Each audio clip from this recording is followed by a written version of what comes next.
Kaixo kazetaguneko lagunak ongi etorri bideo berri batera. Gaur aplikazio oso erabilgarri bati buruz hitz egingo dizuet. TDT Channels. Aplikazio honekin gure mugikorra telebista txiki batean bihurtuko dugu. Izan ere, udaberriaren etorrenarekin eta eguraldi onarekin ordu gehiago pasatzen ditugu kalean, eta baliteke noizbait gure programa gogokoena ikusi nahi izatea eta etxean ez egotea. Ikusi dezagun nola egin dezakegun. Lehenik eta behin Play Storera sartuko gara. TDT Channels jarriko dugu bilatzailean eta aplikazioa instalatuko dugu. Minutu gutxi barru, aplikazioa mugikorrean instalatuta izango dugu. Aplikazioa irekiko dugu eta kanalik ez dela agertzen ohartuko gara, baina ez kezkatu.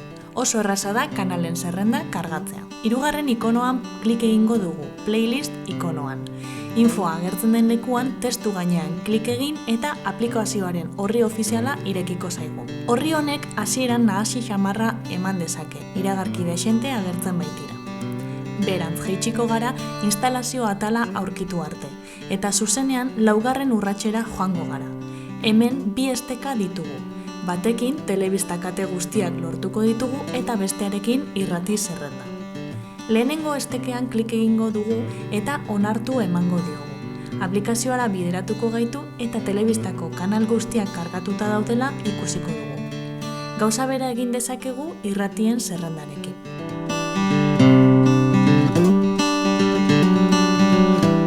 Orain zerrendak kargatuta ditugula aplikazioan nabigatuko dugu. Lehenengo ikonoa telebisten zerrendarako da.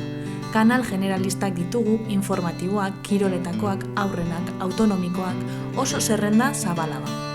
Kanal bat aukeratuko dugu, adibidez, La Sexta.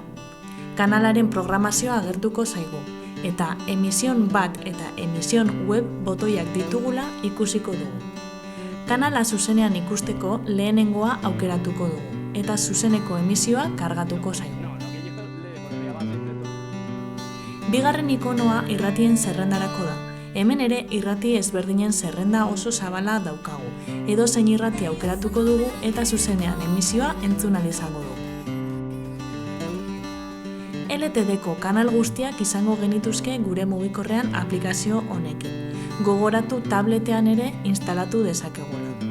Eta hauxe da guztia, gogoratu gustoko dut botoia sakatzea eta berri teknologikoak jasotzeko harpidetzea.